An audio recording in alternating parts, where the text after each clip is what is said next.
All right, hello, and welcome to a very special speedrun of Gloomhaven. So I've been working on this for a really long time.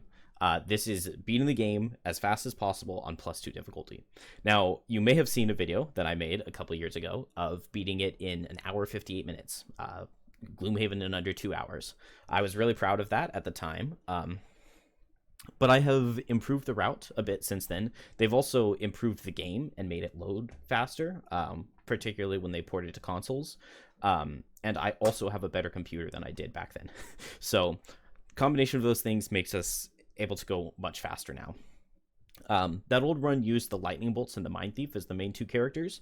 But I have improved strategies significantly, and so we'll see who the main characters are. I guess we'll go ahead and just get going right now, and we'll just see what happens. So playing on brutal difficulty +2. We took the top option there in the settings, which was to take out misses and crits from both my deck and the monster deck and replace them with +2s and -2s. The main thing that does is it just means it's impossible for us to miss. It also means it's impossible for us to crit. So it's just reduced randomness. It's a setting in the game. It was in the original rulebook. So our main two characters are the Scoundrel and the Demolitionist. Item-wise, we're going to be taking bonus damage with power potions. Then we need invisibility on Demolitionist, but Scoundrel already has access to invisibility with one of our cards. So we're going to take Boots of Striding on her instead, which is kind of ridiculous because Backstab is a 6-speed move 6, but we need even more movement than that, believe it or not. So Scoundrel excels at doing damage to isolated targets. When they're adjacent to none of their allies, Single Out gives us 4 attacks that deal +2 damage. That's really good. Then we also have a lost card, Backstab. It's attack 3, but it does bonus damage when they're adjacent to one of your allies and bonus damage when they're isolated. And that'll stack with Single Out, and then all of that will stack with Smoke Bomb, which is a loss that our next attack while invisible will deal double damage. So Black Barrow, very famous scenario here. All you got to do is kill everything. 3 rooms. The final room can be really difficult with the obstacles in the way and skeletons that love to shield and heal every turn. But we have a way through that. This first room is actually the one that's the most difficult for us. And we're just not really set up for these guys. They all start adjacent to each other. So we use Scoundrel's Sinister Opportunity, which lets her move in and force one of the guards to move away. And now they're all isolated. We go invisible on both characters because we need a little bit of time to set up, but since we went invisible on Scoundrel, we can use the Backstab loss with Smoke Bomb to just one-shot that elite, which is really nice. It was attack 7, doubled into 14, and his shield reduced it some, but it's enough to kill. We go after on Demolitionist so that we're able to pick up the gold and position correctly, and now these guys are isolated, so we threw on Single Out after we killed that elite. And that just used 3 of our charges right there. But we got to get a 2-target attack for 4 with throwing knives and also attack with Thieves' Knack. Now we're going to go late on Scoundrel after the Demolitionist. She set up Wind Up on the previous turn, which doubles her next move ability. So we're going to do that with Lobbed Charge to turn that into a move 8. And then every hex we moved, as long as we got closer to our target, we get to attack for that value. So we did a move 8, attack 8 into the Archer. And then we had a top attack to help kill it, but we actually pulled a +2 and just one-shot it immediately. Now, we still have 1 charge of Single Out left here on the Scoundrel, but this guy isn't isolated. So it was just a regular attack 3 we did into him, which poisons with Venom Shiv, so not too bad. And now we have both top and bottom attacks to help us secure the kill on him. Demolitionist, meanwhile, is going to be going with Piston Punch to get a push into these traps that they were very kind to place right here for us. And go ahead and pick up that gold pile. Gold routing here is very important. Scoundrel specifically needs like 130 gold to get through the run. It's insane how much money she takes.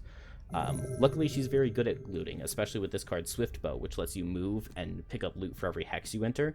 That's another reason that Boots of Striding are really good, because you get like 2 extra loot hexes with Swift Bow. Demolitionist set up her Wind Up. So Wind Up top.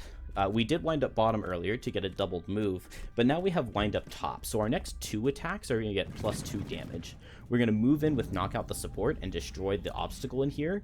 That's going to give us a Strengthen, and then we attack all of these guys with the big one. We get +2 damage on all of them from the Wind Up, which is able to basically just delete the entire room since we got a +2 on one of those skeletons. This final guy survives with 1 health, and Swift Bow is going to be able to pick him up. Now, you might be thinking, wind up should only go on the first 2 attacks. That's just the way the game works. And that is true. That is, if you were playing physically, that is the way the game would work, because all of the attacks are resolved individually. That's just not the way the digital game does it. It works that way with every card that uses charges, like Spellweaver's Crackling Air, Hatchet's Sharpened Blades, Demolitionist's Wind Up. If you are doing a multi-target attack that has more targets than you have charges remaining, it will just apply the bonus. It'll give you bonus charges to eat up all of your attacks, which makes Wind Up really, really good with the big one.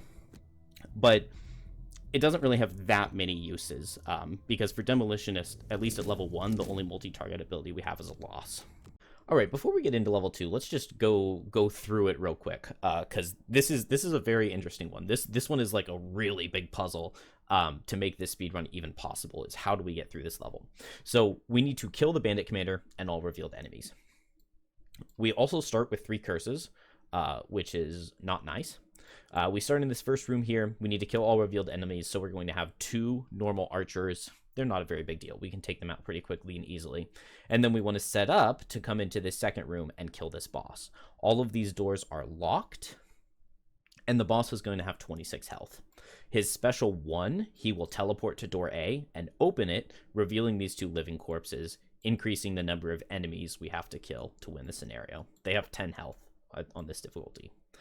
His special 2, he would just summon a Living Bones. So special 2 is the one that happens fast, 11, 14, or 17, and special 1 is the one that's really slow at like 85, 79, and 83, I think. So if we take a look at him, he's 1, 2, 3, 4, 5, 6, 7 hexes away. So you can kind of see right there how the move 6 on Scoundrel just barely isn't enough, and we need to have boots to make that extra distance. But he also spawns adjacent to an elite archer who has 10 health. So he's not isolated, so we can't just run in and backstab with everything buffing it up is only an attack for 20. So how are we going to deal 26 damage killing him before he spawns infinite guys and starts opening up all the doors and giving us a really hard time? It's for me to know and you to think about for the next like 30 seconds until we get there. All right, so first thing I want to note here is that Scoundrel's battle goal we got is Layabout. Gain 7 or fewer experience points, and then that is worth 2 check marks, which is really nice because this is a short scenario. So we start with Single Out to get a 2-target attack 4. These guys only have 6 health, so if we pull zeros on our 2 attacks for 4 and then an attack for 2, we would kill them, and then Demo can also move and make 1 sub or 2 if it's adjacent to a wall. We don't get one of the kills here, so that'll lose a little bit of time, just because he gets a turn, and then now we have to do an extra attack into him, but honestly, it's probably only like 5 seconds. We're also going to take the turn to pick up loot. Money is very important on these characters, even though I completely screw it up, but we don't need to worry about that for right now. We're going to throw on our smoke bomb. So our next attack while invisible will deal double damage, but we don't have an invisibility cloak. So the only time Scoundrel is going to be invisible for the rest of the scenario is this next turn. So we have to do our big attack on this next turn. Demo moves back and sets her wind up so that she has a doubled move. So we needed a move for 7 to reach the boss. We're going to do another move 8, attack 8 with locked charge. This has a push on it, which allows us to push the archer away from the bandit commander so that he will be isolated.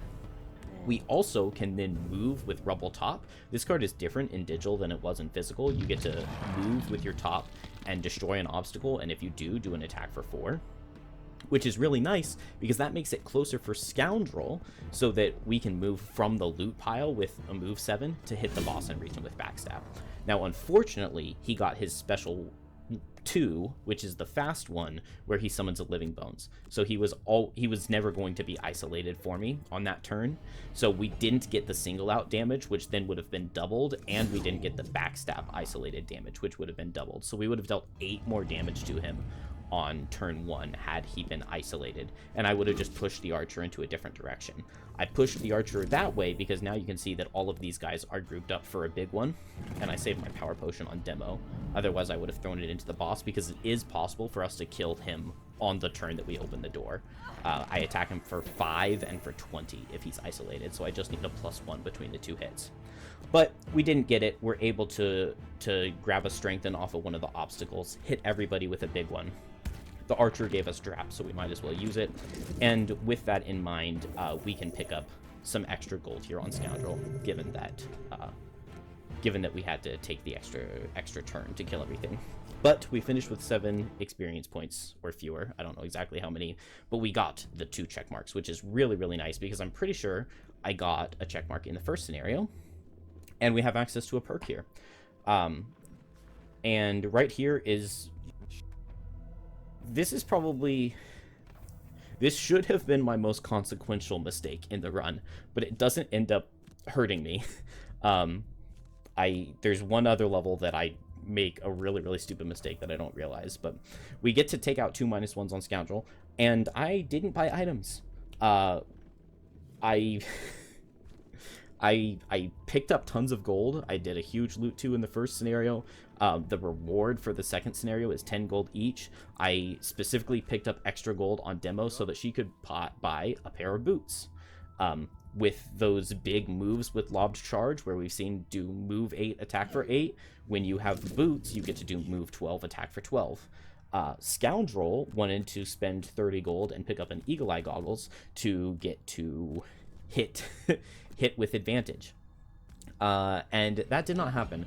I considered resetting right here, but I figured I'll just check and see what happens, right? So I normally Eagle Eyes this very first attack into the archer. I pull him in so that he's adjacent to one of my allies, and I attack him, with the goal being that I draw a +1 and he dies, which did happen. Then I go really late on demo just in case these guys stand still, which they did do, but now everything is really, really, really, really messed up from what I normally do, because I wanted to push the normal skeleton into the trap, but I didn't have boots to get behind him, so I didn't have enough movement to push him into the trap, and then I would use Crushing Weight to deal the 2 remaining damage to him. I wanted the elite to be adjacent to Demolitionist so that I could get bonus damage into him and then use Sinister Opportunity to force him to do a move 1 to step into the trap. And just none of that happened. So everything that is happening right now is just completely on the fly. I have no idea what I'm doing. I wanted the normal skeleton to move adjacent to a wall so I could get bonus damage with Crushing Weight. Right here I was 100% certain I was going to have to reset because 1 health on Scoundrel. But the skeleton pulls the -2, which is just incredibly lucky. I did a really bad job targeting here on Scoundrel. I got lucky with a +1 here. Like, if this room was just insanely lucky. I just need a 0 here to kill with the Demolitionist, and I still can't believe that I survived this room. I still lost like a minute, maybe like 45 seconds over what would have been ideal perfect play, but somehow we managed to survive. This is supposed to be the easiest long rest in the game because both characters pick their last card. I always think about that, but I was so thrown off. Anyway, we're going to be using another really cool Demolitionist ability here. Explosive Blitz. Move 3. If you open a door, you get to stun all enemies in range 3. Really, really nice against cultists because they can summon. Also, this scenario is kill all enemies, so we don't really need to look at it because it's just kill all enemies. I got really lucky that the cultists were not summoning because I don't have boots of striding on demo, so I would not have been able to stun the guy in the back, and I would have just had to reset had they been summoning on that turn. I did get unlucky here in that these cultists got their 10 speed card. Demo cannot underspeed their 10 speed card, and that 10 speed card, if you kill them after they've had their turn, then they're going to do this really slow animation where they attack everything adjacent to them for 3, which is just horrible. So I decided to just run away with Scoundrel instead of doing my bottom attack, and I run away here with Demo. So I'm going to attack all of these guys for 6, which means I need 0s or better on the archers. And Demo pulls out an amazing big one. Absolutely amazing. I mean, this scenario is really hard when I have everything correct. When I have my Eagle Eye goggles, and when I have my boots of striding. Normally, I would move Demo really, really, really far away from this door so that I can do a move 12, attack 12, opening the door. But I don't have those boots. Scoundrel gets to do a nice big loot here with Swift Bow to pick up all the money in this room. So that's one thing I have going for me. There are 2 rooms left here. This room on the top right has an elite Earth Demon with 20 health. So you can see how move 12, attack 12 would be very useful into that. The room over on the left has 2 Wind Demons and a Cultist. So once again, I really don't want to see summoning come out of the Cultist. So we're going to set up all of our buffs on Scoundrel. We're just a 9-card class, though, so playing all of these losses makes us die really, really quickly. So Lobbed Charge is just going to be a move 4, because we don't have doubled movement, and we don't have Boots of Striding to turn it into a move 6. We did set Wind Up Top to get 4 bonus damage on our attacks for this turn, and he is adjacent to a wall. So Crushing Weight was attack for 7, Lob Charge was attack for 6. So we dealt, what is that? We got 2 zeros and we dealt 13 damage to him, which is pretty good. There is also a trap in this room that we can use if the Earth Demon moves. That's why I went invisible on Demolitionist. Scoundrel is invisible here, but her coming into this room is going to cause the Earth Demon to run towards her, so he's going to move next to that trap for me. Wind Demon comes up. He doesn't hit that hard, and they need wind to disarm you, I believe, or that might only be Frosthaven.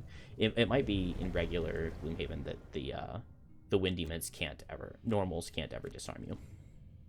7 health on this Earth Demon is really, really scary.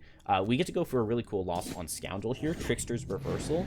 Attack 2 and deal bonus damage equal to double the target's shield value. It can one-shot a whole bunch of shielded targets like Wind Demons and Flame Demons throughout the run. Then on this Earth Demon, he's adjacent to a wall, so Crushing Weight makes him suffer, and then knock out the support top, just so happened to be like the last top that we have, which is on purpose. We blocked the heal coming out of the Earth Demon, so now he has 2 health, and he's adjacent to a wall, so I can make him suffer, or I can push him into the trap. I do a loot 2 on Scoundrel to pick up this chest. The chest has a Ring of Skulls, which is an item that for a long time I was like, there's no way I'm ever going to buy this. It costs 50 gold. It allows you to summon a skeleton. The benefit of summoning a skeleton is that he is an ally to you, which with Flanking Strike and Backstab, we deal bonus damage while we have an ally next to us. So that skeleton is actually going to come in really, really, really handy. We're finally back in town, and I get to rectify my mistake and buy my items. I cannot believe that I forgot to buy those items, and I'm even more surprised that the scenario worked out and we survived it. So pick up the Boots of Striding on demo now before I forget. And it's time to level up the Scoundrel. So we're going to grab Flintlock here. If you know me, you know that it really, really, really hurts me to grab this card because the top of it says loot. But the bottom of it is a loss, range 4, attack 5, which is pretty good. That range is really, really helpful for us. Pick up the Eagle Eye Goggles that I should have before the previous scenario, and we got enough loot in there to get an invisibility cloak as well. And on Hatchet, who we just made, the only thing I bought is a power potion. We want to save the 20 gold to buy an invisibility cloak later, but we don't want to buy it for now because Demo wouldn't have enough money. Really, really, really good road event here. Gives us an item that we can sell for 20 gold onto Scoundrel because she is very, very, very gold hungry. It's also really important to like try to get as many perks from battle goals as possible, so I take a lot more time in this run than I ever did on the lightning bolts, picking my battle goals to try to make sure that they're achievable. Ruinous Crypt is another scenario that is just kill all enemies. One really nice thing about the scenario is there are 2 chests that each have 15 gold in them, and like I said, we like that money. So I just start off by running to grab one of the chests, and then we can abandon the quest and come right back to it, and we get to keep the 15 gold on Scoundrel that we got. Unfortunately, the Night Demons got to take a turn there because they outsped my 12 on Hatchet, but not the end of the world. So we start disarmed here as a negative scenario effect. I've considered taking ignore negative scenario effects on Scoundrel so that I can do an attack on turn 1, but I don't think that it's that important. I would rather remove the -2, which is what I took out on my level up. Hatchet has access to a lot of push abilities, which are really nice for the 4 traps that we have given in this room, and we want to play the favorite on turn 1 anyway, so we don't really mind being disarmed there. And then Sinister Opportunity lets us move this guy into a trap. So we still had useful bottoms on both characters, even though we were disarmed. Scoundrel's doing multi-target here. Throw the Eagle Eyes so that I won't be disadvantaged into the Night Demon, which works out very well because I killed him. Needed a 0 to get it, and we got it. Then a bottom attack into this Cultist. We get to hit both of these guys with the loss on double throw and throw the favorite into this Night Demon. I get a +1 disadvantage to one-shot him is amazing. This guy only has 1 health left, and like I said, we have multiple pushes on Hatchet. Hatchet is insane in this scenario. He does so well. Like, we deleted this room. And that +1 at disadvantage was just absolutely crazy. So if you're not familiar with the Hatchet, the main thing he has is he has the favorite. It's, you know, it's his favorite Hatchet that he loves to throw. So you get +3 damage on one target, and then you can go and pick that Hatchet up when you loot their gold pile. So he now can add +3 to another ranged attack. And I just need to get him next to the door. I don't really need money on him. Long rest the characters just because I want to get my Eagle Eyes back and pick my card on Scoundrel. Short resting is always terrifying because you don't want to lose the wrong card and just completely lose the run, which would be really sad. I also, this is only my like second attempt with running this strategy where I do double throw on turn 2. I just thought of that while I was at work like 2 days ago, and I hadn't really tested it, but I figured it would work, and it did, but it meant that I didn't really know what card to discard. So we're going to move into this room with Fancy Hat and Disorienting Barrage. I love Disorienting Barrage. It's a lost bottom, but you get to make things suffer 3 damage. Flame Demons just so happen to only have 3 health, so we can make them suffer through their shield and just one-shot them. We also get a shield from the top of Fancy Hat, and we just needed that bonus movement to make it into the room. So it just works out really well for Hatchet. We need to do a little bit... Well, this guy has 10 health. Power Pitch is a loss attack for 6. The favorite... Well, let's look at Scoundrel first, since she's going over here. We're going to open the door with Sinister Opportunity. These guys are grouped up, so they weren't isolated, but Sinister Opportunity will split them up so that we get isolated damage into them. Smoke Bomb doubles the damage of your next attack action.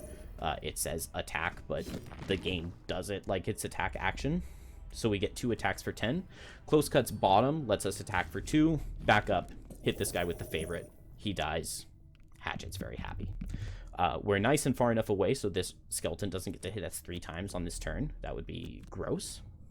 I go slow so that he has a chance to run up to me, and that if he draws this heal card, I want to go after him so that he doesn't get the heal at 20. Hatchet doesn't need to do anything else for the rest of this.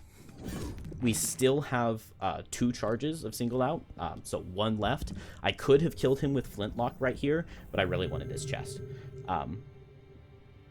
You know, I would love to be able to play my Loot 2 bottom to pick up the chest and both of those gold piles, but then the initiative wouldn't work out, and I wouldn't have been able to kill that guy.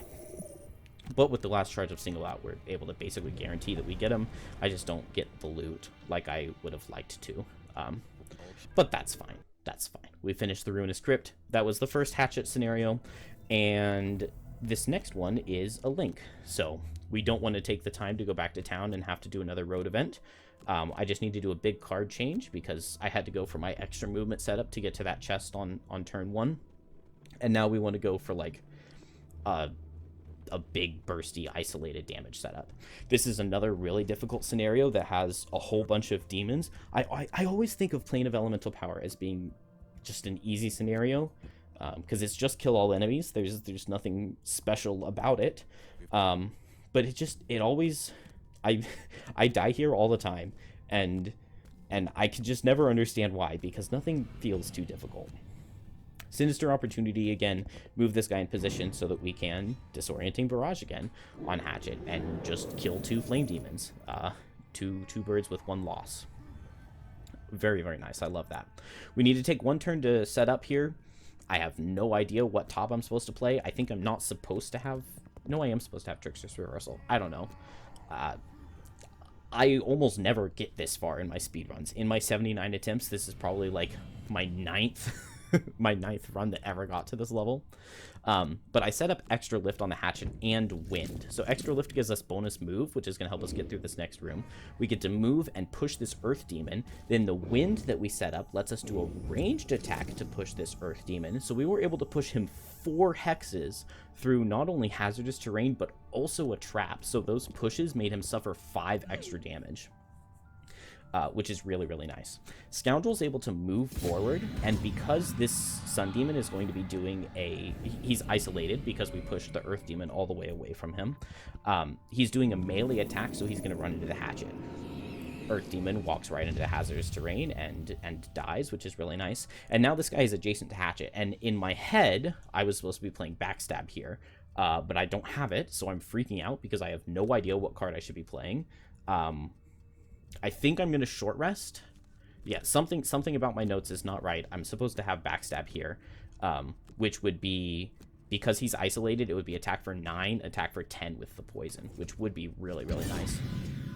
And then this flame demon is isolated over here, so I can hit him with flintlock, and a -1 or better would kill. So everything but a -2.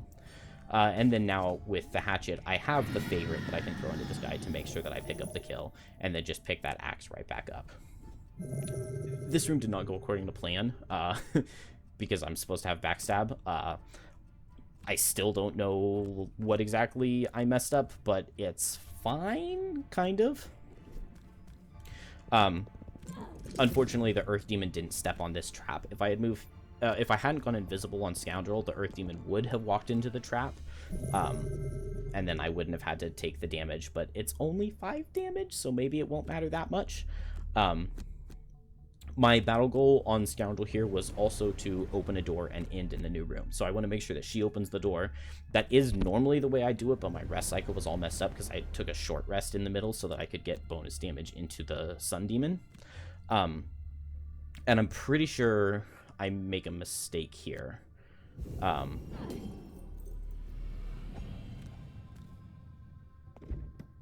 Let's see. So I do open the door and end in the room.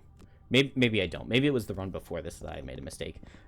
This is a mistake. I shouldn't have moved Hatchet this close to the Earth Demon, because this 83 card, he only moves 1, and I had a range 3 attack, so I could have made sure that he didn't hit me, which was dumb. I'm going to have to lose a card here. I do have Power Pitch and Double Throw. Double Throw bottom will double the damage of the next attack you do. So Power Pitch is attack 6, Favorite makes it attack 9, Power Potion makes it attack 10, Double Throw makes it attack 20. So since we can't miss, the worst thing we can draw is a -2. I'm guaranteed to kill this guy with my attack for 20. Oh, okay. Yeah, I didn't really, mess this up. I need a +1 to kill this Sun Demon, and I'm attacking with advantage. Unfortunately, I didn't get the +1, but I see that +1 is the 3rd or 4th card in my deck. So if we restart round, the cards are going to be in the exact same order, and I can target them differently. Instead of doing Sun Demon into Flame Demon, I can do it reversed, because with a 0, I'm guaranteed to kill the Flame Demon, and then I just need the +1 to kill the Sun Demon. So I had a +1 in my first 4 cards, which was all I needed. I just guessed incorrectly as to where its location was. I was very nervous that I would die here, because you need to walk over hazardous terrain to get to that Flame Demon. He also could have attacked me and wounded me. And Hatchet has basically no stamina here. I think he's going to short rest and die, and we're down to 3 cards on Scoundrel. Yeah, Hatchet is dead here, but he did his 18 damage. He picked up the Earth Demon. Unfortunately, I think his thing was to kill 3 or fewer enemies, and he killed 4. But Trickster's Reversal does bonus damage the more shield the target has, so it's guaranteed to kill a Flame Demon for us. And we escaped the plane of elemental power with our lives. Wasn't perfect, but just beating the scenario works for me. Another thing about that is it, I think there's some sort of memory leak or something.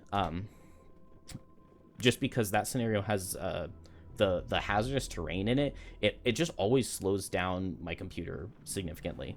I'm using a much better computer than I was a year ago on my speedruns, so it's not nearly as noticeable. But playing that level used to just completely destroy the computer's performance for the rest of the run. So we had exactly 50 gold on Scoundrel, which is very, very lucky because we need that money. We picked up the Ring of Skulls, so now we have a summon that we can bring with us. We also leveled up to level 3 and grabbed Duelist Advantage. It's a top move 3. And then on the bottom, we get to deal bonus damage for the round against isolated targets. So we get to stack even more of that up, which is really nice. Make sure to put my Ring of Skulls on, and we switch back to the demo. That's why we couldn't sell the invisibility cloak on her and buy it on Hatchet, because we really need her. We really need her invisibility cloak. Yes, we really need her invisibility cloak, because Frozen Hollow is like the worst scenario in the game. So why do I say that? What makes Frozen Hollow so awful? Well, first, we need to kill all enemies, and secondly, we add 3 -1s to our deck. But let's make it worse than that. The monster types we have here, Hounds, Living Spirits, and Frost Demons. Living Spirits have lots of shield, so adding extra -1s, you do no damage to them. Hounds have Retaliate. Luckily, both of my characters are primarily melee, so we hate Retaliate.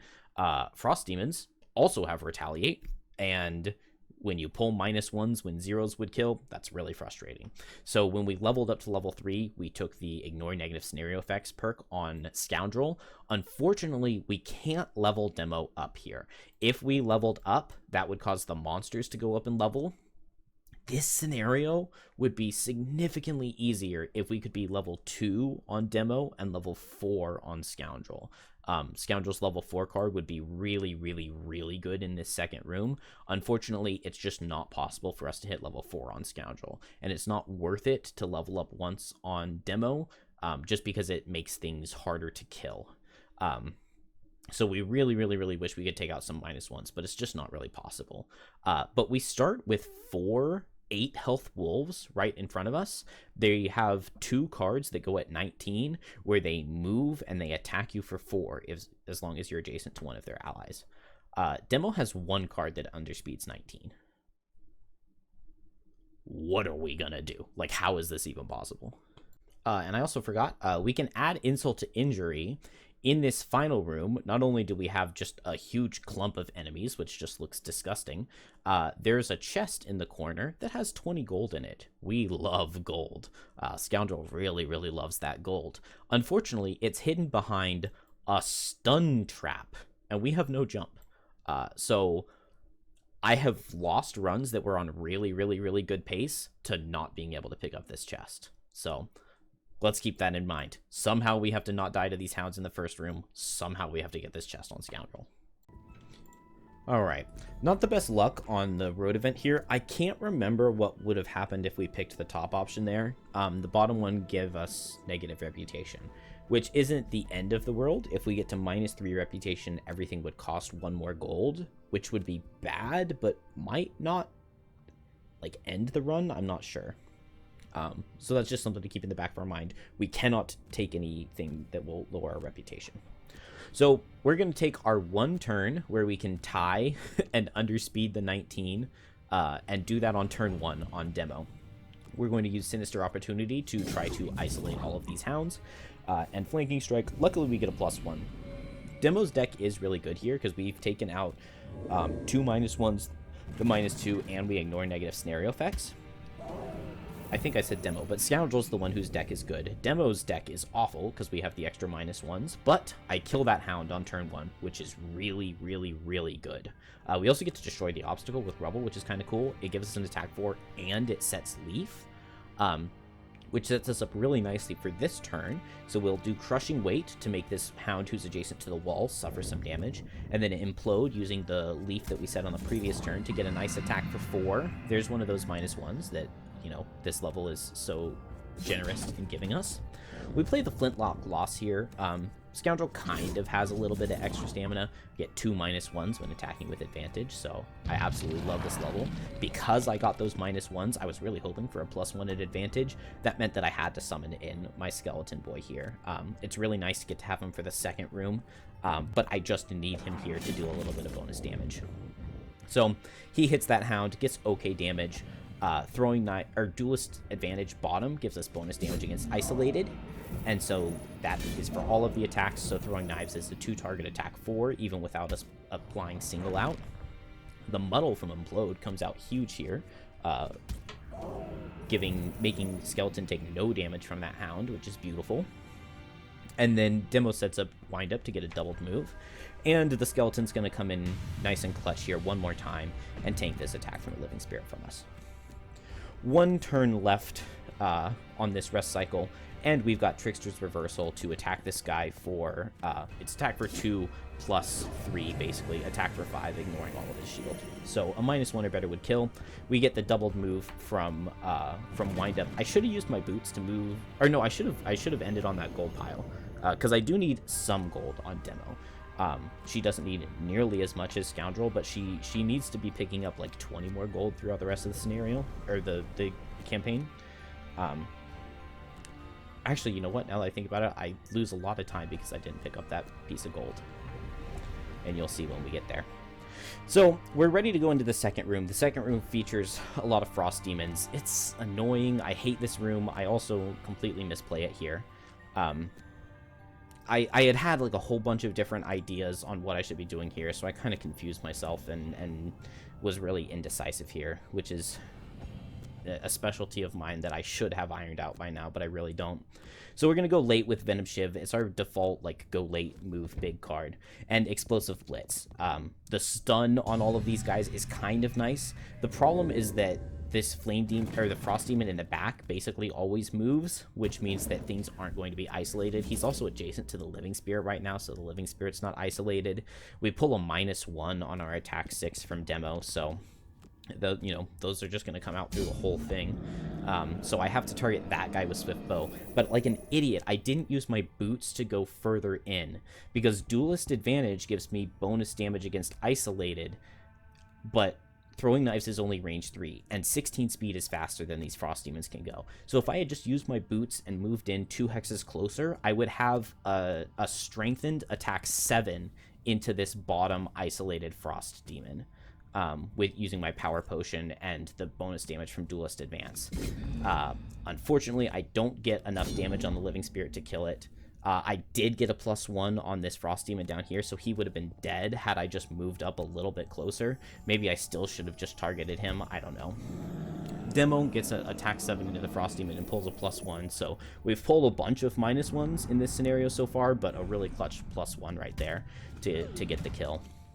And now only 2 enemies left to go. So we can go for the turn that we wanted with Throwing Knives and Duelist Advantage. Of course, those are the 2 cards that I lose on the short rest.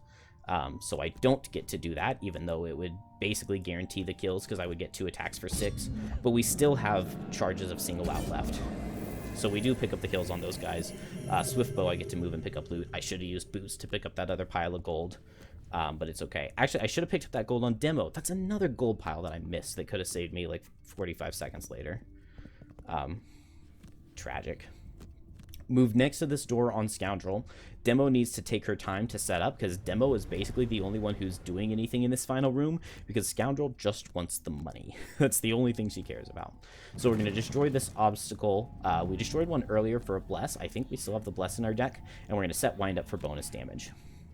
We're positioned perfectly so that we are 6 hexes away from an elite Frost Demon in this next room. So Venom Shiv, once again, to go late on Scoundrel because it's like our only big move late card.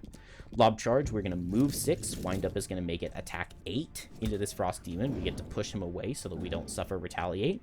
And then big one into all of these guys. We're strengthened from destroying the obstacle. Unfortunately, I pull -2 on both the Hound and the Living Spirit, so they both survive. Normally only the Hound survives because you need a +2 at like advantage and disadvantage, so it's neutral. I feel like I've never seen the Living Spirit survive. Normally, Scoundrel just moves in and doesn't attack anybody, but we have advantage to make sure that we kill this Living Spirit, so not a big deal. He just got a turn off, which meant that he hurt Demo, and then Demo takes a +2 here, so I was really afraid that I might lose. Because the Hound can go fast, and Scoundrel doesn't deal that much damage here. And it's really stressful. We have a loot, too, to pick up this chest over the stun trap. I figured I would attack him with Swift Bow, because if I could pull a +1 at disadvantage, I would kill him, and I would get the loot on him. It actually works out, though, because now, with the leaf that we set last turn, Demo's guaranteed to pick up the kill, even with a -2. And she gets the final gold pile. And we can breathe a little easier now with Frozen Hollow done. That's like That's one of the really hard scenarios in the run. Gosh, I hate this scenario. I hate Temple of the Elements. Okay, we're gonna go to the full screen. All right, we'll start by talking about the positives of Temple of the Elements. Number one, it's the first scenario in the run that does not kill all enemies. It is destroy all altars. So there are 4 objectives we need to destroy. For each altar that is alive, it increases the movement, damage, and range of demons by a ton. So, you know, you get to see Earth demons that do like move 6, attack for 8, which is terrifying. So when we look at it, there are 4 altars.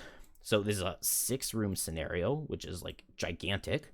There are 4 different altars we need to kill. They all have 10 health, and they're not isolated. They spawn right next to guys, which is really frustrating. Hard for us to get through. We also have cultists who can summon, which is amazing. And like I said, earth demons who movement is not an issue because they have like 4 bonus move on every turn while they do insane damage. So let's get to it. All right, I was a little premature in my pause here, but you know, we'll get through it. So let's look at this outpost phase before we get into that scenario. First time we've seen complete a quest in each area of the map. I guess Black Barrow is close enough to Gloomhaven that it doesn't count as a separate area. I'm not exactly sure how that works, but it's fine. We need to move to a big movement setup on Scoundrel. That's kind of something we've been going back and forth between, like isolated damage and like extra movement. We also just beat Frozen Hollow, which means we have access to enhancements now. And so since we have Boots of Striding and we didn't take Winged Shoes, which I think are the normal default choice on Scoundrel, we need to add Jump to one of our movements. So we do our 4-speed move 5, we add Jump to that. We also made sure we brought Level here on the Demolitionist. Level is an attack 6 into objectives. It's attack 3 plus 3 damage into objectives. So that is quite nice into 10 health objectives, being able to attack for 6. I didn't see what the road event was, but it's probably inconsequential. Part of me makes me think it was start suffering 2 damage. It was start suffering 2 damage, so we're going to abandon quest and retry right here. With the updates, particularly the patch where they added console support, they made the loading way faster, so it only takes 10 seconds to reset. I would rather reset and have that 2 bonus health and just lose 10 seconds in the beginning than lose the entire run a couple minutes in. So we're trying to kill one of these cultists because the scenario is going to take a bunch of turns. So the fewer animations, the better, especially because they could be summoning. And so each guy who summons, that's just a whole bunch of skeletons. We don't kill this guy on this turn, but it's not that bad because we do get to go really fast on Scoundrel this next turn. I completely forgot what the plan was here. I don't have my plans like written down nearly as well as I should have. Mostly I just like grind it out and just hope that I'll remember. I've always been really bad at taking notes. But throwing knives was single out. So now if a demon moves away from an altar, I'll get bonus damage into it, but I won't have the bonus damage as soon as we open the door. Explosive Blitz is a ranged attack, but mostly it sets fire for us, which is really good. And then we get the doubled movement on Wind Up. So we didn't kill this cultist. Maybe I should have summoned my Ring of Skulls here to attack him, but I want it later for ally adjacency bonus damage into an altar. So move 6 works out pretty perfectly here. We are now 4 range away from this altar, which means that we can use Flintlock, our bottom ranged attack 5, range 4, to hit the altar. Demo, with the fire that she said on the previous turn and the doubled movement, is able to turn Explode into a move 12 to run all the way across the entire scenario and hit her altar with level. Unfortunately, Cultist summon here. It would have been way better if they had played one of their movement cards, because I win at 61 on Demo so that those Cultists would walk down towards her. They never walk enough to plug the door. The really big problem here is if any door gets plugged or any walkway gets plugged for Demo, there's just like no way for us to reach. So they didn't move. They summoned skeletons, which is even worse because these skeletons can outspeed Demo and run and plug her door. So I have to keep Explosive Blitz because it goes at 19 speed, which underspeeds all skeleton move cards. You can see they got their 20 right here. But with me going slow on everybody, cultists summon again, and this elite cultist summons his skeleton right in Demo's path. Demo's going to have a move 12 to get to her next room, but I need 13 hexes of movement to make it now because of that skeleton who got summoned in the way, and I have to go around, which is really, really bad. It gets even worse when we see Flintlock here. I have attack for 10 into this thing. I give it advantage, and even with my really good deck, I have 1 -1 and I have 1 -2 left in my deck right now. I might have 3 -1s. I have either 1 or 3 -1s and 1 -2, and I pulled both of those at advantage. That means that I have to restart the round, and so all of those animations that we watched of the cultist getting summoned, we have to redo, which is really frustrating. But now I know that I need to power potion. We were invisible with smoke bombs, so that's doubled damage. So the power potion makes it attack 12 instead of attack 10, and that's able to pick up the altar, even though we don't have any isolated damage bonus against him. Have you ever seen an Earth Demon move so much? He moves so much, and he did a ton of damage into Scoundrel, which is terrifying.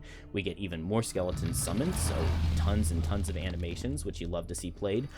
But I went fast on Scoundrel this time to pull all those enemies down and to make the cultist summon in the downward direction.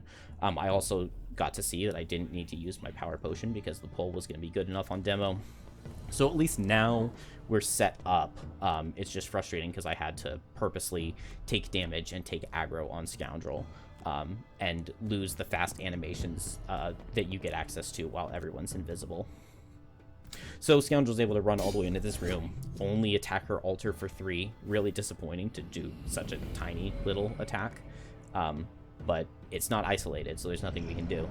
We saw the Immobilize 18 speed card on the Frost Demon in the previous turn, so I knew he couldn't draw it here, but even still, seeing 18 speed out of him is terrifying because that's literally faster than we can go. And here we see a really frustrating bug where Demolitionist, she did move 11, but for some reason the animation that plays when you open this door like resets her move, and so it only counted the 3 hexes I moved once I opened the door. So I only got an attack for 3 instead of an attack for 11 with Loud Charge, which just really, really, really sucks because it would be amazing to have that altar destroyed and to just have Demolitionist die to the damage that she takes, because Scoundrel's invisible, and then all of these animations would have played way faster. Instead, we need to watch these skeletons move really slowly. So this is probably the scenario in the run that lost the most time. We had to restart round on that really, really, really ugly turn because of the terrible pulls on Scoundrel's deck. Like, literally the only 2 bad cards that I could have possibly drawn. And then, yeah, just gross. Luckily, level here is guaranteed to pick up the kill on this thing. I moved closer just because the sooner Demolitionist can die, the sooner we can skip these animations. But we get stupid heal out of these cultists. It's so frustrating. And they damage themselves when they summon, so they do have health missing for them to heal up. It's just... I mean, this scenario could have gone so much faster. So much faster if these guys had just never summoned. Or if this Wind Demon had just gone nice and fast and killed Demo. Now we get to see that everything just, like, skips its turn. Like, all these Living Bones are going to go nice and fast since we're invisible on Scoundrel, so at least there's that. The Flame Demon moved away last turn, so we do have isolated damage into this thing.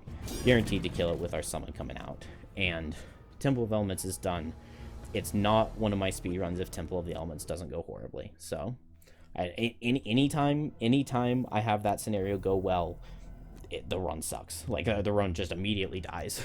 I'm always like 4 minutes behind entering the level if it goes well. Okay, we just now removed the other 2 -1s, so I did have 3 -1s and 1 -2, but still not my fault. We're gonna add a Mind Thief to the party. Mind Thief has one thing it does that's really, really good, and that is grant bonus movement. So this next scenario that we have coming up is Plane of Night. The only thing we need to do here is destroy an objective at the back of the scenario. So we start way up here. We need to run all the way down past all of these guys and destroy this rock column that is going to have 26 health, if I remember correctly. We will see about that. So the really nice thing from Mind Thief is his card Possession. Force an ally to move 4 with you controlling the actions. There's also one very important side objective that Mind Thief has here. Mind Thief is going to play 3 levels before it needs to level up. We get 10 experience per level that we beat, just as a scenario reward for beating levels. And one of the scenarios gives 10 bonus experience. So that is 40 of the 45 experience needed to level up. So in the 3 levels that we play, we need to pick up 5 experience points, which sounds really easy. It's not as easy as it sounds. So we'll get 1 right here on Fearsome Blade by attacking one of these Night Demons. Would have been better if they had moved in a different way and we had been able to push them into the traps so that Scoundrel didn't have to step on them, but it's fine. We can go invisible on Mind Thief here to just speed up all the animations. It's also very nice that we went down to 1 health because we do want to die on Mind Thief sometime soon.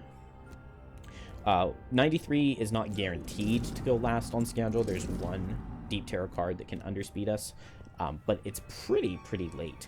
And we are now no longer invisible, but we do have both Smoke Bomb and Single Outset. So the next attack we do while invisible get bonus damage, but we're not invisible currently.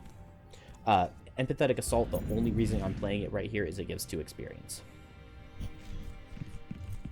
So Night Demon's going to come up. Unfortunately, this is the worst card they could possibly draw when I only have 1 health. Because now we have to lose 4 cards on this turn on Mind Thief. Not a big deal, but, you know, they attack and then make me suffer 1, so just the physical time that it takes to lose all those cards is frustrating. The good news is that we saw a movement card out of the Night Demons. So Jump is able to jump over that entire room, and the Duelist Advance lets us come and hit this rock column. It was 20... Was it only 22 health? Okay, only 22 health. We hit it for 3, but that damage wasn't doubled because we weren't invisible. Then we go invisible, and this Night Demon that's in the room leaves the rock column, so he's not adjacent to it anymore, so now it's isolated, which is why I needed Mind Thief to stay alive. And now, Mind Thief can die, and I can just take the damage and be very happy. Now, this is risky because Backstab is an attack for 20. I could do Backstab and Flintlock bottom, and then I would have a bottom ranged attack at 90 initiative, and I would be guaranteed to pick up the rock column. But I want the chest in the corner. The chest is 3 hexes away from where I'm standing right now, and Flintlock would only be a move 2, and I don't have boots. So I play Sinister Opportunity. We need a +1 here. And of course we grab it. We get the +1. Easy peasy. Move 3, pick up the chest. And it looks like it says Robes of Sunaming. It actually says 20 gold. That chest had 20 gold in it. It's always nice to finish Plane of Night. Treacherous Divide is basically the same thing. You can see that I don't have a time in my splits here. It's because I rearranged the order of these scenarios. So we don't have times to run against for the next couple levels.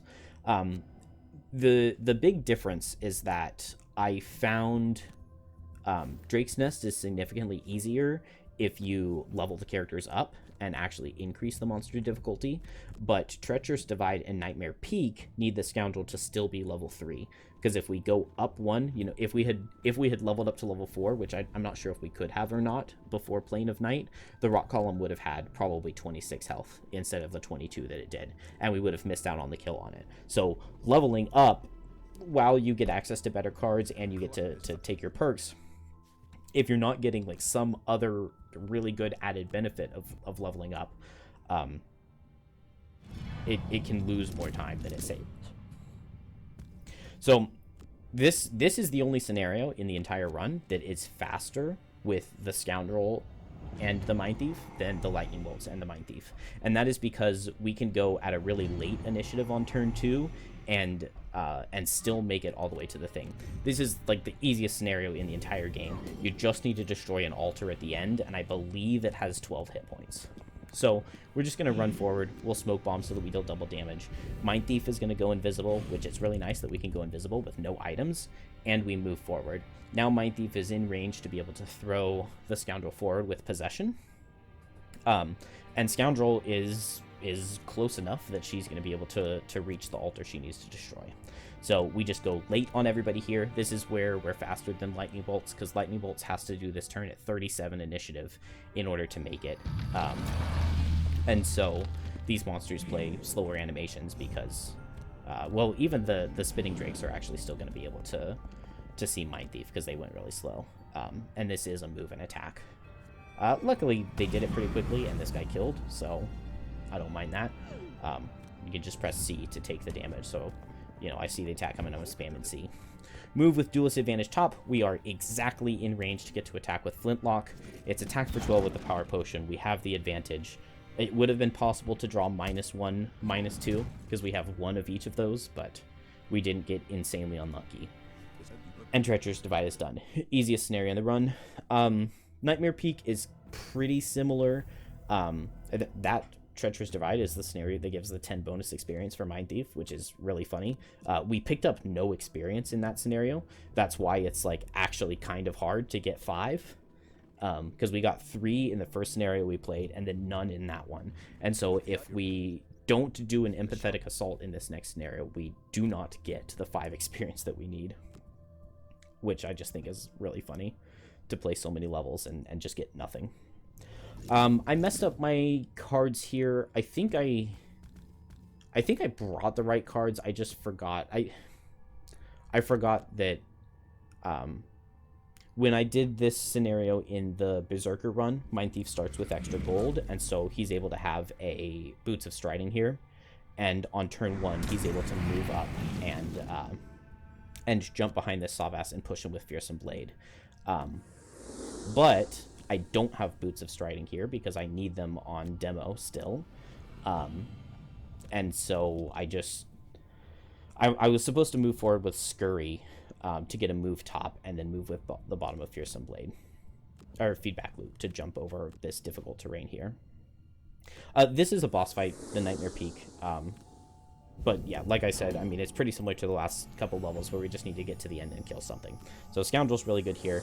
This chest has 30 gold in it, which is crazy. That gives Mind Thief all of the gold that it needs for the rest of the run, which is really nice. Have to lose cards to not take damage here.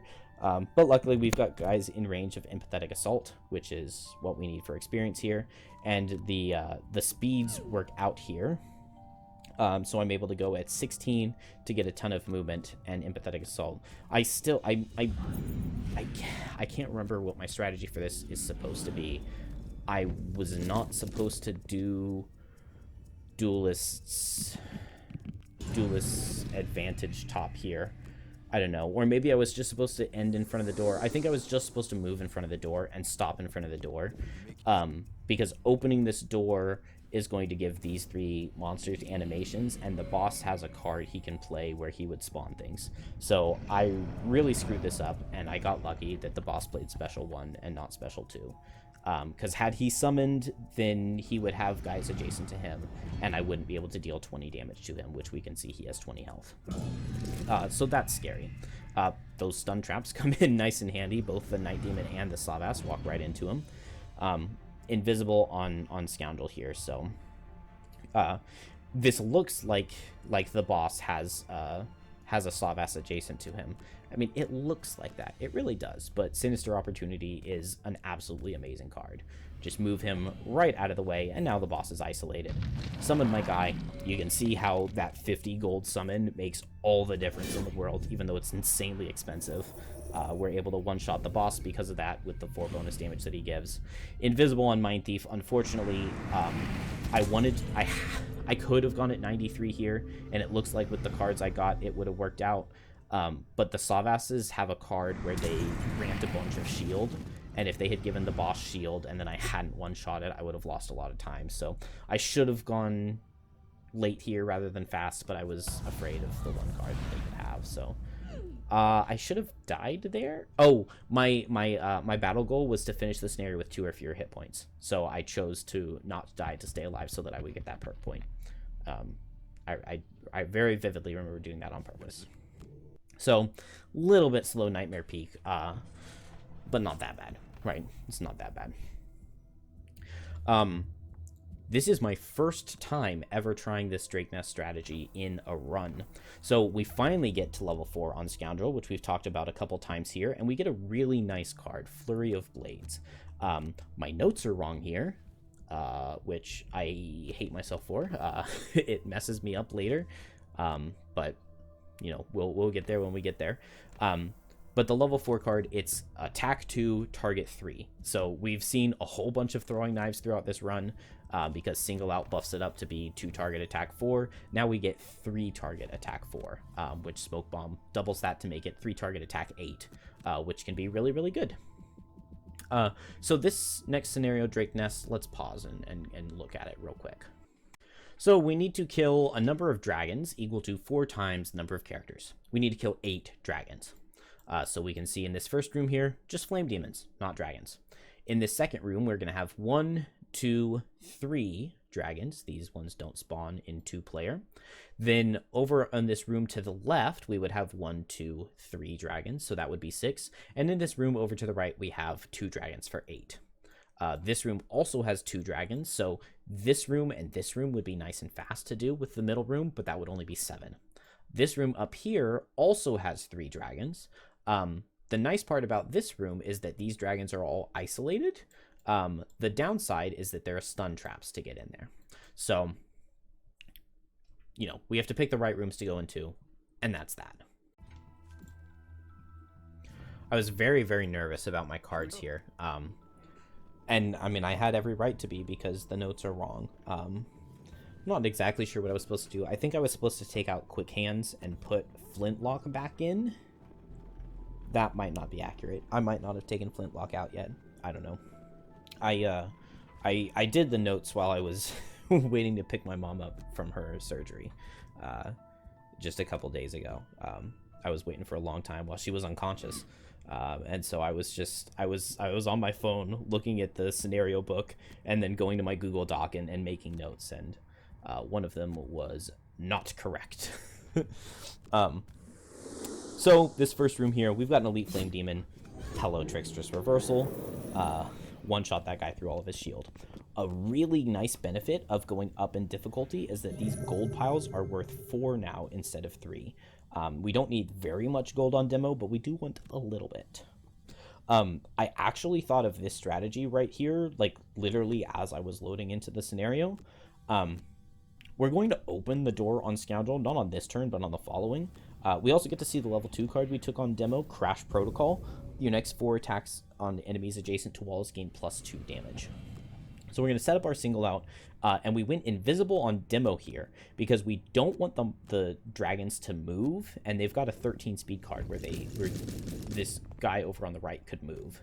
So I come in on demo, duelist advantage to attack this guy and attack him with Flintlock. That is 2 charges of our single out used, and we go invisible. Now, because both of my characters are invisible, the monsters can't do anything, meaning this guy on the right can't move, so he's going to stay adjacent to the wall. We set up Wind Up for +2 damage and Crash Protocol for +2 damage. So Rubble becomes an attack 8.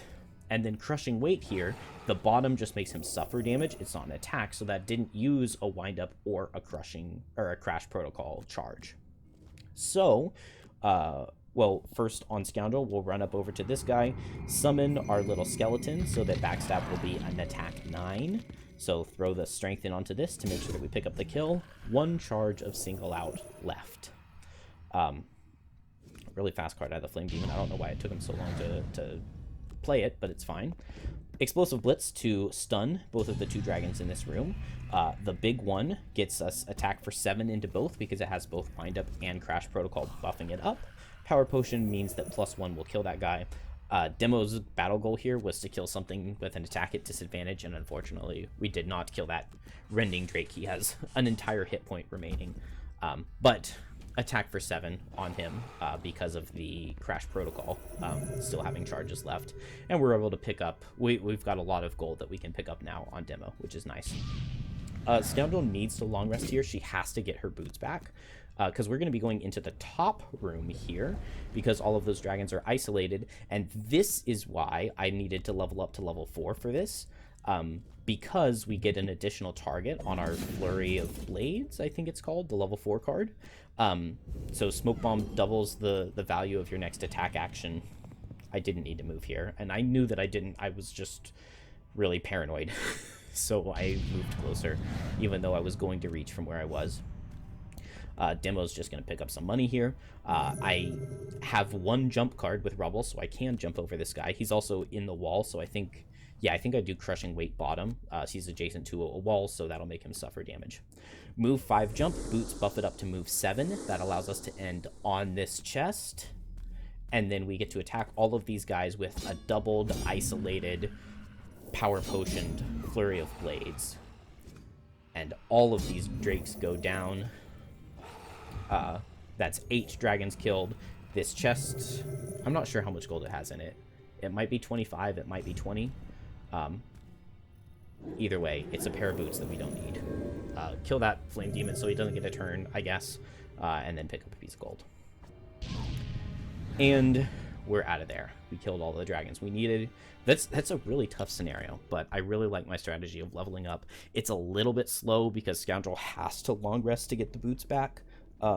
And also I'm thinking about what I should do with my cards and how to fix my notes, but I mean, at this point we're done. So I'm probably never going to go back and fix them. Finally, we got a second area of the map done for demo. I don't know what exactly is up with that, but it's fine. It's fine. Yeah, 25 gold from selling those boots, which is really nice. We're also going to sell our boots of striding on demo. We need winged shoes now. I'm going to go ahead and buy a throwing hammer on Scoundrel because we will be using that in the future. Grab more rolling +1s, which is nice. And this, I believe, gives 2 gold if we pick the bottom. Oh, no, never mind. I made the exact same mistake that I made in the run. I was thinking he gave 2 gold. I really want 1 gold pile on demo because I've got 19 gold and I want to buy something that costs 20 for the next scenario. And there were those 2 gold piles that I passed up in Frozen Hollow, and I'm so upset because you will see what happens. But that's not on this one. This one is Doom Trench, which is a horrible level. It's really, really awful. It's really, really hard to get through here. It's just an escape scenario, but it's really, really long. We have to go from here all the way over here. And I think we're into it already. So move 6 and go invisible on Scoundrel to get as far in as is possible. I go really late on demo to make sure that the Deep Terror can't immobilize me. They've got a 75 speed where they immobilize at range. Rubble, we get to jump over these guys and destroy that obstacle. We don't really care that we destroy it. It just means that it's a hex that we can get to. Basically, we need as much movement as possible, so every turn, Demo is going to short rest to get Rubble so that she has a move top and a move bottom. Take a little bit of damage from these lurkers here because they were faster than me, but -2 is very, very nice on the pull there. And unfortunately, Deep Terror is late, but it's fine. So Rubble top to move closer. Lobbed Charge just because we can run forward and we get to move and attack with push to kill that Harrower. Now we don't have to watch any of his animations. He also has a 16 speed card where he will attack and immobilize. So we get to dodge that. Move up here with quick hands. We tried to go slow with the top movement. Unfortunately, we're in range of the Deep Terror because he was slower than us. Not a big deal. He just summons 1 more guy. We need to get our move with jump card back on Scoundrel so that we can jump over this next room. Top doesn't really matter here. Demo is invisible, so we're going to go as late as possible and set wind up bottom for the doubled move. Scoundrel just goes into this doorway and goes invisible here. Scoundrel can basically make it to the end on the next turn because I think we still have our boots, so we have a move 7 jump and then a move 3 top. But demo is really, really far away. You know, there's no way we're going to be escaping on demo anytime soon, which is just frustrating. This scenario is really, really hard without items. The Berserker run, or Lightning Bolts run, got to have a Moon Earring here to refresh the boots. So we do an Explosive Blitz attack to set the fire, and we set Wind Up bottom for the doubled move. Need to get Flanking Strike back here for the move with jump. And then we need Rubble again, because we need top move. So Explode, well, I guess first the Scoundrel. We get move 7 jump, and then move 3, and we reach the escape hexes in the back. These guys, the Lurkers 2 turns in a row got really slow animations where they do shields, where they shield themselves. I think this one, no, the previous one they needed ice for. It doesn't matter. Fire on Explode plus Wing Shoes gives us a move 12 jump, and then the move 2 top on Rubble just barely, exactly reaches the escape hex. And we're able to escape. I'm not sure if this is, I think this is 1 turn slower than the Lightning Bolts run. But the Lightning Bolts run, it had like a 66% chance for the strategy to work because of a short rest on Mind Thief needing to lose the right card, and also it had access to Moon Earring. And Mind Thief had a ton of gold, so it bought an enhancement for bonus move. It's just not fair to compare them. We're getting close to retiring demo, unfortunately. But I did not pick up that gold pile. So we only have 19 gold. We want 20. We're going to level up to level 3 here and take Nowhere to Run. It's an attack 4 that does bonus damage for each target, or each thing adjacent to the target. I have to sell my power potion in order to get to the gold that I need to enhance Lob Charge to make it move 5. So now once we double our move 5, we have move 10 jump out of Lob Charge. Go ahead and level up Scoundrel here as well. We're going to take this Visage of the Inevitable.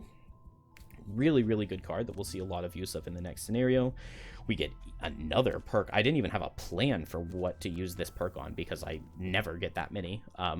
Well, I never get to the end of the run. This is only my 3rd run, 4th run, I think, since I started running with these characters. This is only my 4th run that got this far. 3rd or 4th, I'm not sure. I guess 4th if we count like the first no reset run that I did. Lair of the Unseeing Eye is just a really easy boss fight. We enhance that Lob Charge because the boss is 10 hexes away from one of the starting hexes. So Lob Charge is going to work just perfectly to reach him. And then we will just attack him with everything we've got. So Wind Up, and I wasn't sure what I needed to play with my top here, and it really doesn't matter. I can play anything. I just need to make a decision and not be going slow. So Flanking Strike, jump over. There's some water in this first room, difficult terrain. Doesn't make much of a difference. Smoke Bomb for double damage. Wind Up, and I'm not going to go invisible yet because there are more enemies in the second room, so I'd rather go invisible on them to skip their animations. Get attacked by the Lurker and wounded. Not a big deal. Only 3 enemies to play their animations here. Really not too bad.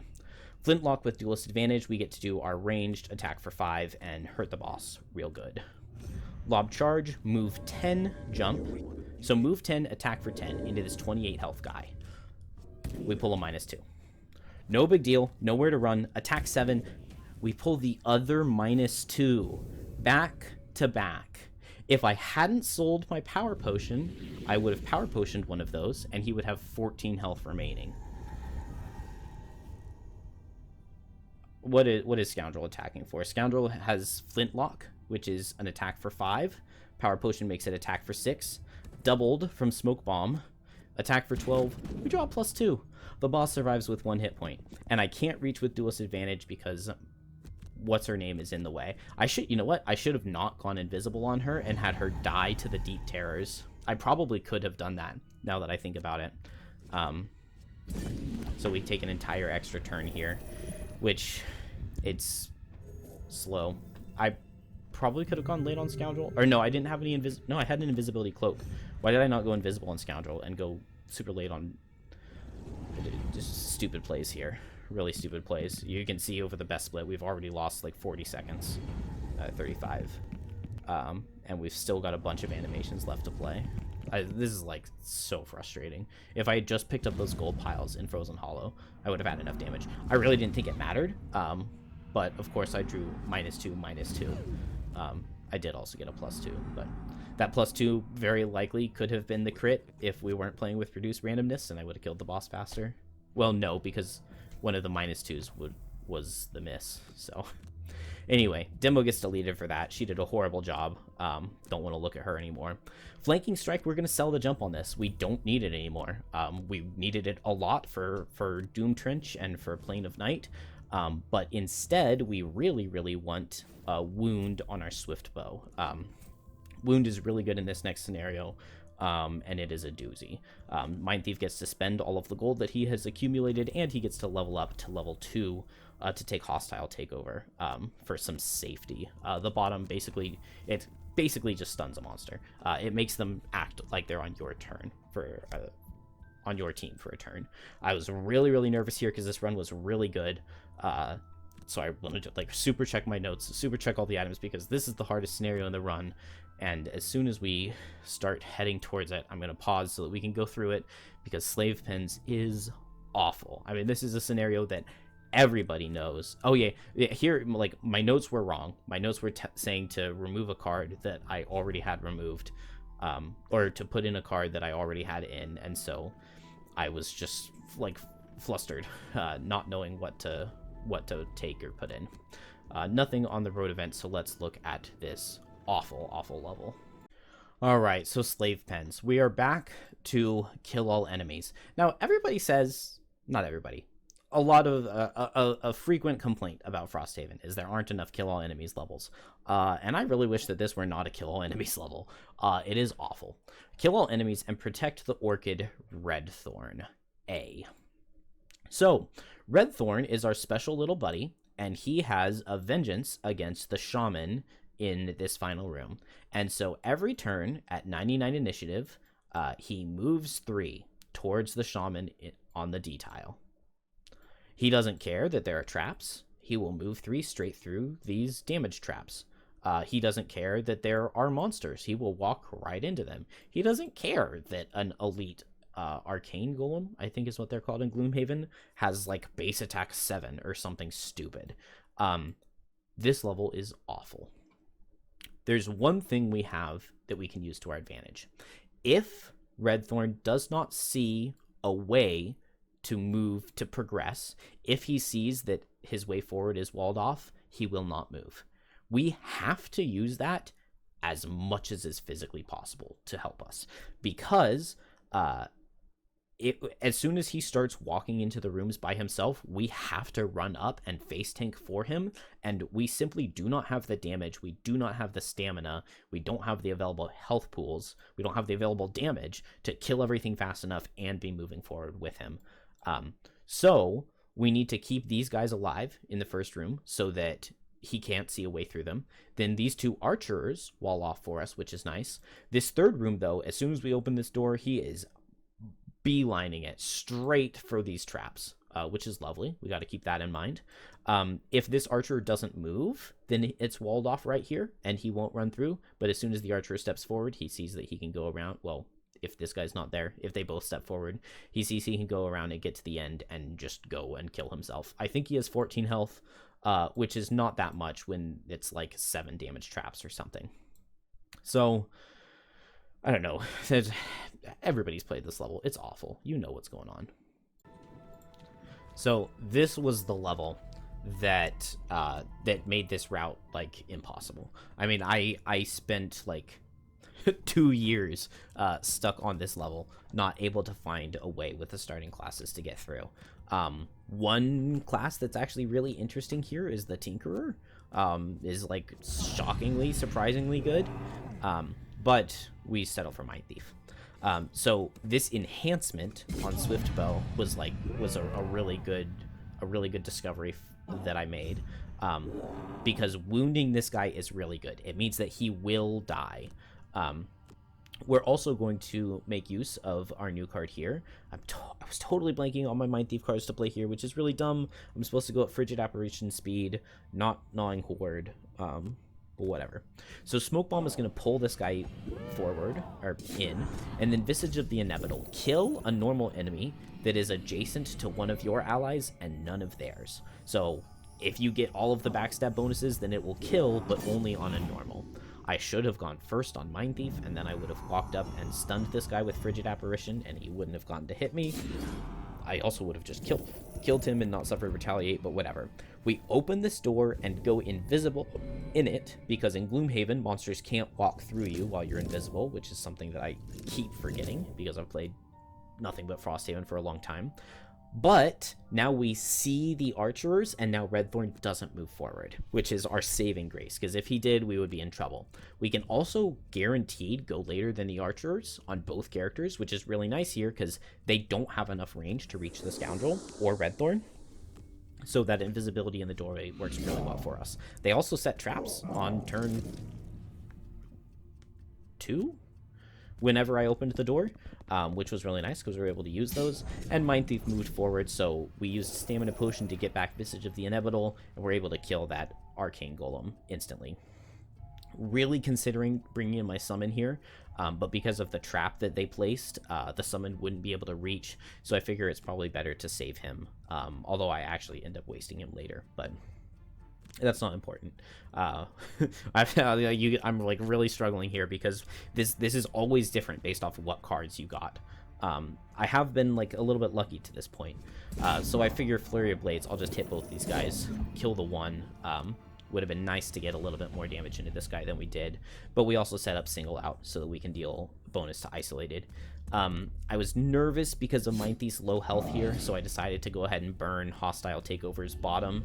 This guy acts like he's on our team, so had his friend still been alive, he would have hit his friend for us, but instead it basically just worked like a stun. Now, I miscounted the hexes here. I don't know how I did it, but because I was thinking Redthorn can't end on Scoundrel. Because I should have long rested here on Mind Thief and let Scoundrel kill the Archer, because Redthorn can now move to be 3 hexes away from the door, so he will move 3, and then the following turn he can open the door, and I'm figuring that out right here, and I'm really panicked, and for some reason Redthorn goes up instead of down. Cannot explain it to you. There's no reason he should have done that, but like it absolutely saved me. Something about the trap just like messed up his pathing. I don't know. He went to the wrong hex. I got extremely lucky. So that gave me time that I can long rest both of my characters, and he doesn't open the door here, which is amazing. This strategy is so beautiful. The fact that it works, it's just amazing.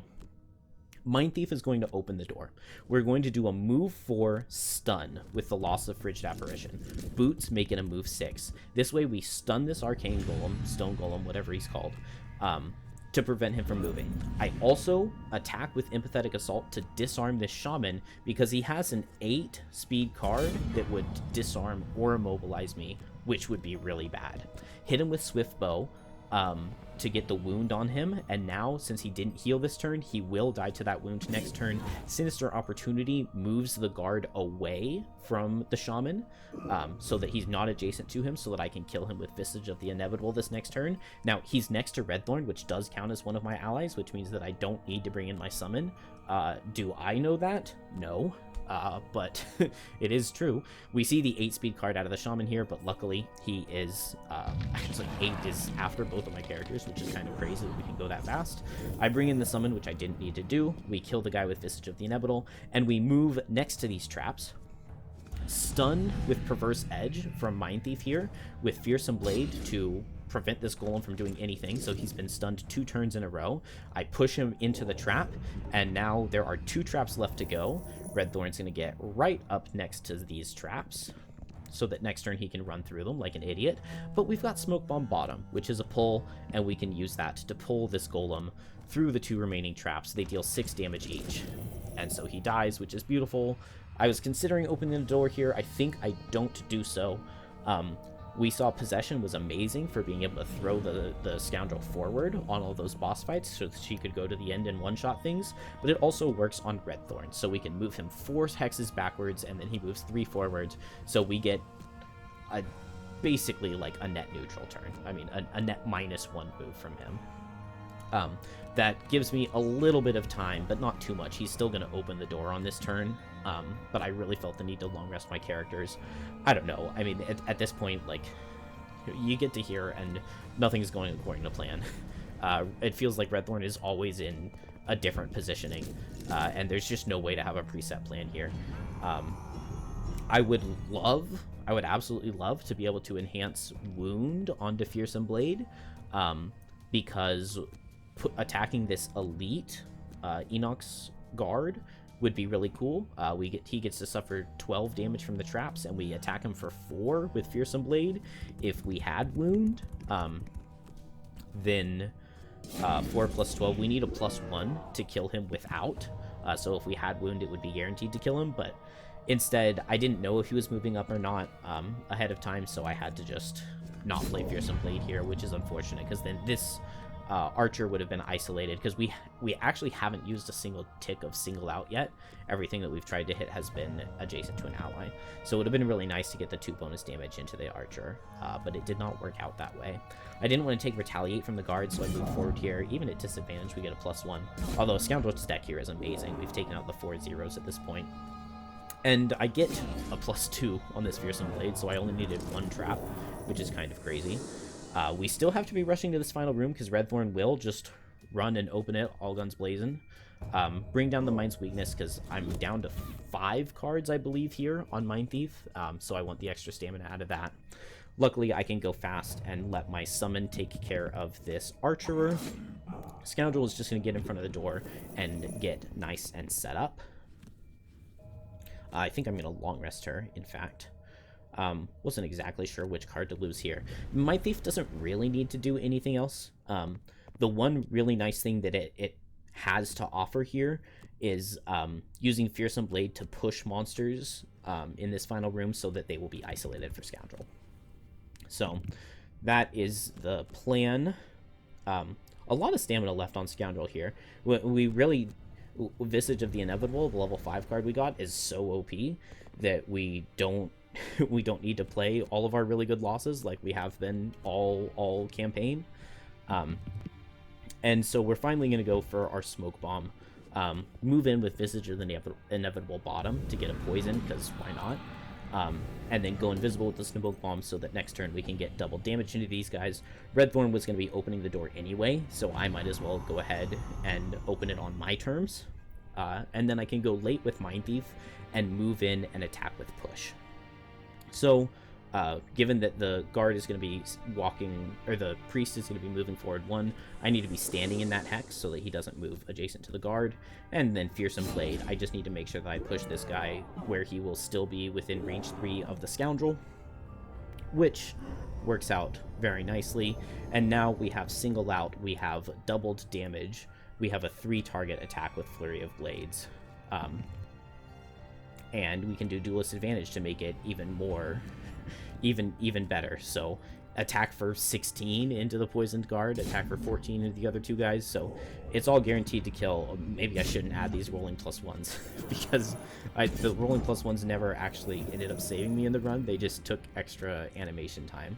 But that's Slave Fence. We made it through. It's such a difficult level. You need so much stuff for it. Because, like, that Stunning Hammer we used in the first room, that costs 30 gold. The Wound Enhancement costs 45. We have to have our Ring Summon, which costs 50. It's like, how are you possibly supposed to afford all of that in this just little tiny run? Also here, my heart was struggling. Like, this run, it was... Watching it back, it's not as good as I thought it was. It's still really dang good. I got insanely lucky early. I got bad luck in Barrow Lair with the boss summoning the Living Bones. You know, that meant that it took an extra turn to kill him, but you know, that only lost like 45 seconds. And then I got really unlucky with Temple of the Elements. I also didn't play it perfectly. I probably should have known to go at the faster initiative at 16 instead of 90, just to force Scoundrel to take the aggro. We only have 2 levels left, and they're both boss fights. This is a very cool boss fight where the boss basically starts invisible. On his turn, he will become visible, and if he is able to do a melee attack, then he will go back to being invisible. But we can cheese that really easily by going invisible ourselves. That prevents him from being able to do a melee attack, so we just go faster than him, and we get our characters set up. He's going to come in, he's going to summon a Forest Imp, which is annoying because we don't get isolated damage into him. But he only has 30 health, so we switched back to Hatchet. We deleted the Mind Thief because we needed the invisibility cloak on Hatchet, so we picked that up right here. Here I'm realizing that I don't have backstab, which I'm supposed to have, so that is a mistake in my notes. A pretty big mistake. But this works out just fine. I summon my buddy, and then I instantly unsummon him, because if the boss gets off an attack, he goes invisible, and then Hatchet doesn't get to do anything. And now we can use our invisibility cloak on Scoundrel, so that he doesn't get a turn. Even if these pixies had healed the box, they would have just healed for 4, and that would have put him up to 16, and Hatchet is attacking him for 20. So the boss is guaranteed to go down with Double Throw and Power Pitch. And one scenario left to go. The Void. This is... So, like, I could not breathe at this point. Like, I was freaking out. And I screw up the card switch going into this scenario so badly. Also, I've never even considered, like, should I level up Hatchet here? I'm pretty certain that it would not increase the difficulty, because I'm level... Yeah, it would not increase the difficulty because I'm level 6 here. Now, I took off Visage of the Inevitable, which is the bottom card, and then I wanted to put on Gruesome Advantage, which is the card that I just took at level up. But that's a lower level card, and so it didn't go to the bottom. It went to the second slot from the bottom. And so I put Visage of the Inevitable back on. And the boss here is immune to the poison on the bottom, and he's a boss, so you can't one-shot him with Visage of the Inevitable. The card that I wanted to have was Gruesome Advantage, which is basically like Backstab, but instead of an attack for 7, it's an attack for 9 if you have all of your adjacency bonuses. So once you double that, it's just worth 4 more damage than Backstab would have been. Now I'm looking at it, and it's like, why do I have Visage of the Inevitable in my deck? That is not the card that I want. I want to stack up everything that I can, because 78 health is a lot on this guy. So I move forward, and I hit him. I get the Seagull out to get bonus damage. Oh, I did need the rolling +1s. This is where they come in handy. Kept him the entire run just for this. Unfortunately, the boss got his worst possible card on turn 1. He's going to teleport away from us, and he would throw an attack that wounds, poisons, and stuns. So I have to go invisible on both characters so that he can't get that wound, poison, stun on us. But now he's so far away that we don't get to reach him. And I don't have the cards I'm supposed to have. I'm supposed to have Gruesome Advantage, which is just a better backstab that does more damage. I'm also supposed to have Flintlock Bottom, because that's a bottom attack that does 5 damage. I'm also supposed to have Thieves' Knack, which is a bottom attack that does 3 damage. I don't know why I didn't attack here on Hatchet. I was in my head, I was like, I need to get closer to him. I want to stand in the middle of all of these things so that I can go for my Power Pitch Double Throw and attack him for 20, and this way it'll work even if he teleports to the other one, which now that I think about it wouldn't work because he would have stunned Hatchet. So, like, I did I played this final scenario so badly. I have to go for Backstab here, which is only attack 20. I still could have made it attack 24 if I had been next to the boss and I had used Duelist Advantage bottom to deal bonus damage to Isolated. But it just, I got unlucky, but also I way brought the wrong cards. And so, like, the boss could basically be dead by now. Because Gruesome Advantage would have been attack for 9, Power Potion makes it 10, Duelist Advantage makes it 12. I think Single Out makes it 14, doubled to 28. So I could have dealt 8 more damage to him.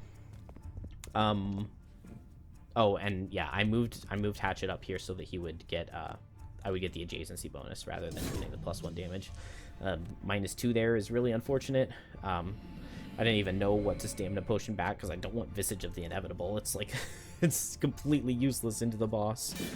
I guess luckily here he's killing Hatchet, but Hatchet also has to suffer 2 damage every turn because he can't ignore negative scenario effects, so he's basically just dead. The Flanking Strike is only an attack for 7, and I'm out of the single out damage bonuses now because it's taken me so long to kill this guy. I can hit him for 3. I should have done Disorienting Barrage first because I make him suffer 3 and then I step away and I wouldn't have been disadvantaged, and maybe I would have dealt 2 extra damage to him. Horrible boss fight at the end. I could not breathe. My heart was racing so much. The boss attacks for like 70. I had to lose 2 cards from my discard. It's so close here because he has 8 health and I'm not attacking for very much. He's isolated, so Duelist Advantage makes this attack 5. So I need a rolling +1 into a +2, which I don't get. He has 1 health remaining. Luckily, he didn't ever teleport away from me and attack with stun, or I would have lost on the last level and had to redo it. It's a fast level, so it still could have been a good run, but we got there. He died on like the last turn that I had. This stupid final scenario lost like 1 minute and 30 seconds because of bringing the wrong cards, but it's done. The game is beaten in 1 hour 25 minutes, which is like 4 minutes faster than my goal time was. And that's all I have to say. I don't know what else there is.